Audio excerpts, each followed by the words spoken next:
Olá, eu sou o Lucas, E eu sou o Isaac, nós somos a FATEC de Mogi das Cruzes. e vamos apresentar o nosso projeto da disciplina de Engenharia de Software 2.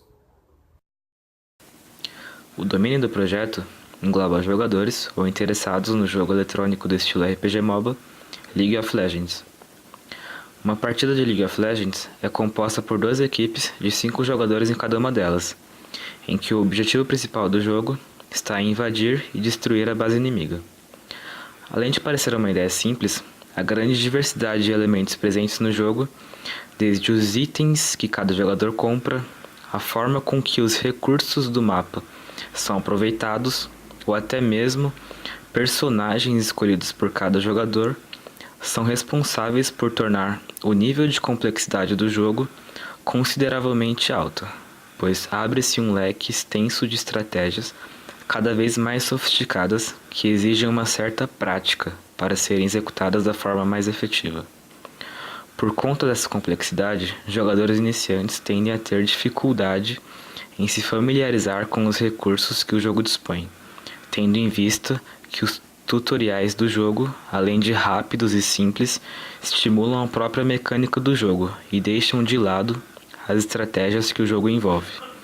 Visando esses problemas, propomos o desenvolvimento de uma aplicação web para o público-alvo de jogadores iniciantes, que analisa o desempenho desses jogadores em uma partida, e a partir da análise gera um feedback, expondo os pontos positivos e negativos do desempenho do jogador, para que com o passar do tempo, esses pontos possam ser melhorados ou aprimorados. Agora sobre a modelagem de negócio, um pouco do diagrama de atividades. Como não tínhamos um negócio propriamente dito, resolvemos modelar o processo ao qual um usuário é submetido quando ele deseja jogar uma partida. Então, o primeiro passo, que é o fluxo de estado inicial, é realizar a autenticação dentro do jogo. Aí depois que ele é autenticado, ele tem as opções de jogar, comprar itens ou ver o perfil. E aí isso é representado por um nó de decisão com as respectivas condições de guarda. Supondo que ele seleciona a opção de ver o perfil, que dá início a uma ação de comportamento com o estado final de fluxo, ele pode ver o histórico de suas partidas. Após isso, ele tem as opções de jogar ou sair. Se ele selecionar a opção de sair, ele vai fazer o logout, o que representa o estado final. Supondo que ele foi para a tela inicial novamente, ele pode jogar contra players. Primeiro passo é selecionar o modo de jogo. Ele pode escolher entre uma escolha alternada ou uma escolha às cegas. Então, primeiro às cegas, onde ele procura uma partida que demora aproximadamente 1 minuto e meio. Aí uma barra de sincronização, porque ao mesmo tempo em que ele seleciona o seu campeão, ele aguarda a escolha dos campeões inimigos e aliados. Aí aqui uma barra só para juntar os fluxos. Aí após isso ele aguarda o início da partida, joga a partida, e aquela mesma história de estatísticas, ou sair, assim por diante.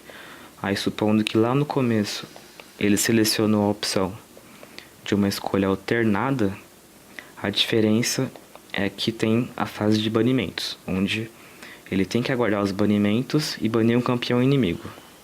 Aí o resto é da mesma forma. Seleciona o campeão, aguarda a seleção dos campeões, joga a partida, ele pode jogar a partida novamente, realizar o logout ou voltar para a tela inicial.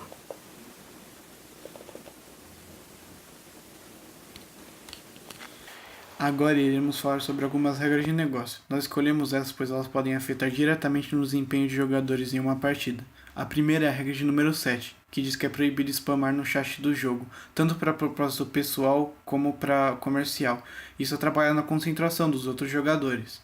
A segunda é a regra de número 10, que diz que é proibido usar sistemas de terceiros como hacks e bots. Isso não atrapalha só o próprio jogador que o usa, pois como é um sistema jogando por ele, ele não terá um elevamento de suas habilidades, mas também atrapalha os outros jogadores, que não conseguem competir com um hack. e deixando eles frustrados. A terceira regra de número 13, que não é recomendado você sair de uma partida enquanto ela está ativa. Isso ativa um sistema do próprio jogo que te dá uma penalidade para procurar outras partidas e também pode causar um banimento temporário da sua conta. Agora nós falaremos um pouco mais sobre o nosso diagrama de casos de uso, em que um dos nossos atores seria o próprio usuário do sistema, em que ele pode manter sua conta, ele pode editar informações dela, alterar o nome de usuário do jogo que está vinculado ao nosso sistema, entre outras possibilidades.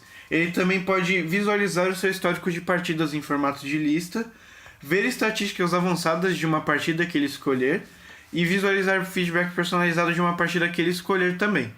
E como outro ator nós temos o especialista, em que ele pode manter conhecimentos, ou seja, ele pode criar, editar e remover conhecimentos ou regras que serão base para o nosso feedback personalizado. Agora, falando um pouco mais sobre o caso de uso de visualizar o feedback personalizado, o usuário ele escolherá uma partida que desejar para ter o feedback e será redirecionado a uma outra página com várias informações do seu desempenho nessa partida, incluindo críticas positivas e negativas do que ele fez nessa partida e dicas baseadas nos conhecimentos do especialista para possivelmente melhorar suas habilidades no jogo e trazer uma maior porcentagem de vitória a ele.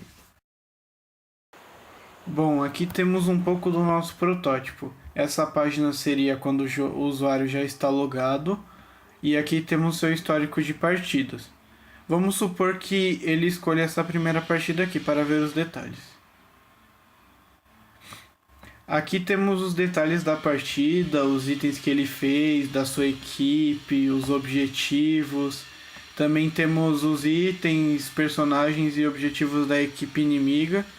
E aqui embaixo temos o feedback para essa partida, que aqui mostraria diversas informações sobre o que ele pode melhorar, sobre o seu desempenho em teamfights, em farm, os itens que ele fez e o que pode fazer em partidas desse tipo. Nesse documento, vemos os principais requisitos não funcionais que o sistema deverá empenhar, começando pelo que diz respeito à identidade visual, que deve se assemelhar com os padrões de interface gráfica utilizados pela Riot Games, o que diz respeito à integração com a API da Riot Games, onde os dados da API da Riot deverão ser consumidos, o que diz respeito ao usuário e senha do usuário, que não necessariamente devem ser iguais aos que ele utiliza na sua conta do League of Legends, e o que diz respeito ao modelo do feedback, que deve ser gerado com os tópicos de pontos positivos e negativos e o que mais se indicaria para uma partida daquele tipo.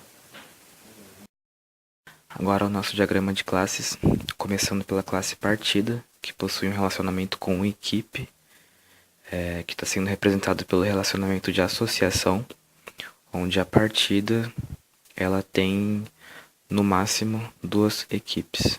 Então, isso fica sendo representado como um objeto de equipe, na verdade uma lista de equipes dentro da partida, que tem no máximo 2 elementos.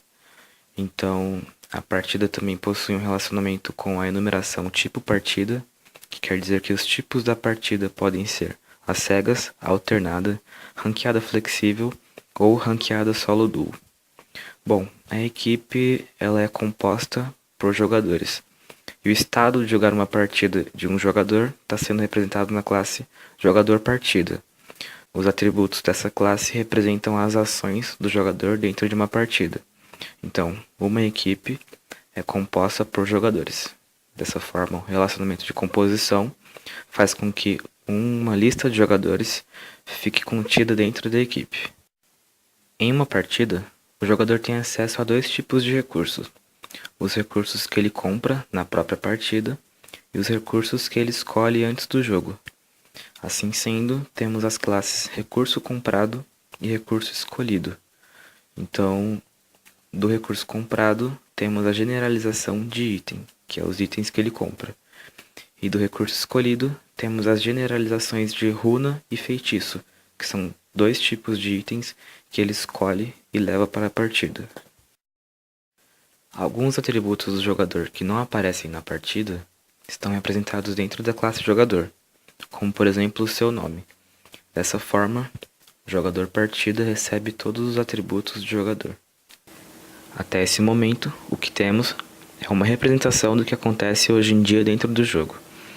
Mas a partir do momento em que eu crio uma conta no sistema, utilizando a classe usuário, que é uma extensão de jogador, esse usuário tem acesso a um feedback personalizado de suas partidas, ou seja, podemos dizer que um usuário é um jogador com alguns privilégios, que no caso é o de ver feedback. E um feedback ele é moldado com base nos conhecimentos de um especialista.